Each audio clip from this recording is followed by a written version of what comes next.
Good evening, my dear students. Now this is the last video. That means in this video, we will cover atomic force microscopy and electron probe microanalyzer EPMA and atomic force microscopy. See, this atomic force microscope AFM was developed by to overcome a basic drawback with STM. See, STM can only image semiconducting surfaces, okay, but this AFM has the advantage of imaging almost any type of surface, including polymers, ceramics, then composites, glass, biological and samples.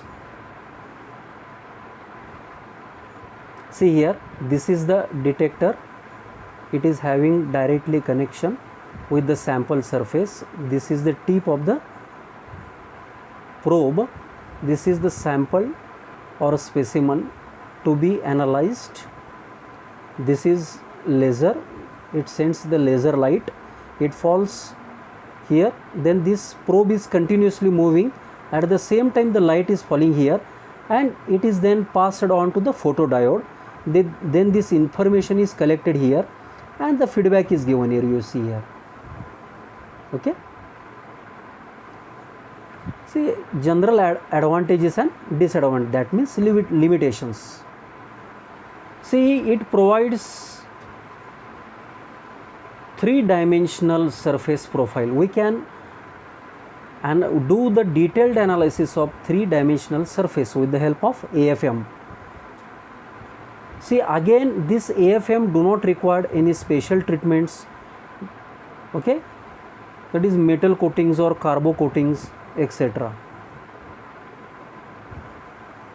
Again, in this method vacuum is not required to be created in the vacuum chamber. So in this case ambient air is sufficient to carry out the process. It can only image a maximum height, it is important point, of order of 10 to 20 micrometers and maximum scanning area of about 150 by 150 micrometers. Highly dependent on probes. Error occurring due to interaction. Then last part of this electron probe microanalyzer. It works by bombarding a micro volume of a sample with a focused electron beam. That means, you understand, initially the electron beam is created and it is allowed to fall on the surface of the specimen. So what is the typical energy of the electron beam? 5 to 30 kilo electron volt, and collecting the X-ray photos, okay, thereby emitted by the various elemental species.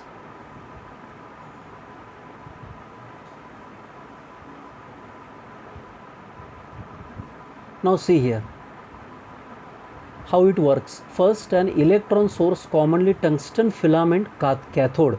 So from the tungsten filament cathode the electrons are produced with the help of electron gun. A series of, then you know that this is the electron beam.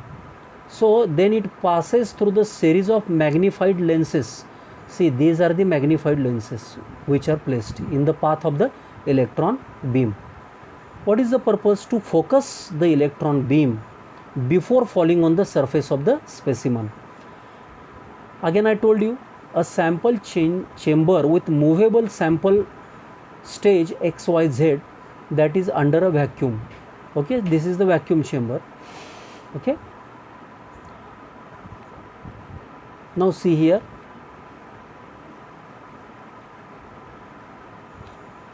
this is this orange color electron column, this is the electron beam. Then this is the sample chamber, this is the sample chamber, you see. Then secondary electron detector, this is the secondary electron detector.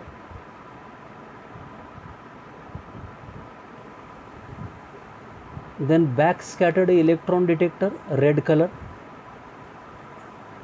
here see red color small portion. Then wavelength dispersive spectrometers, blue color. See, whatever the electron beam is falling here on the surface of the specimen, so wavelength of the specimen and wavelength of the electron beam, that can be detected. So for that, wavelength dispersive spectrometer is used, and this is energy dispersive spectrometer, you see here yellow color. Okay.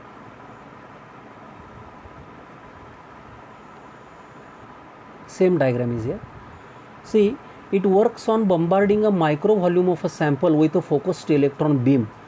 Typical energy is given 5 to 30 kilo electron volt, and collecting the X-ray photos thereby emitted by the various elemental species.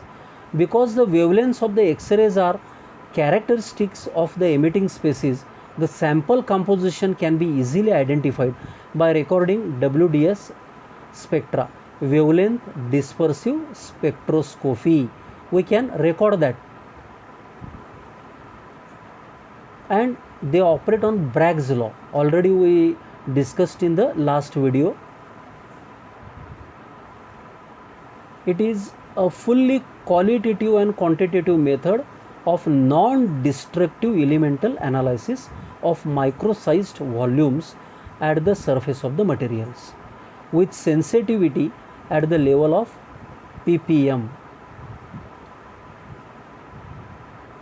EPMA is fully compatible with routine analysis sessions with easy and direct interpretation of the results. EPMA instruments are equipped with a complete kit of built-in microscopy tools that allow simultaneous X-ray, then WDS and EDS, SEM, BSE imaging, plus sophisticated visible light optics. They provide very flexible sample inspection with image magnification ranging from 40 to 4 lakh. Working principle already I told you. And major applications: geochemistry, mineralogy, geochronology, physical metallurgy, material science including glass, ceramics, superconductors, ceramides, microelectronics and biochemistry. Okay, thank you. So in this way we have completed our fourth module.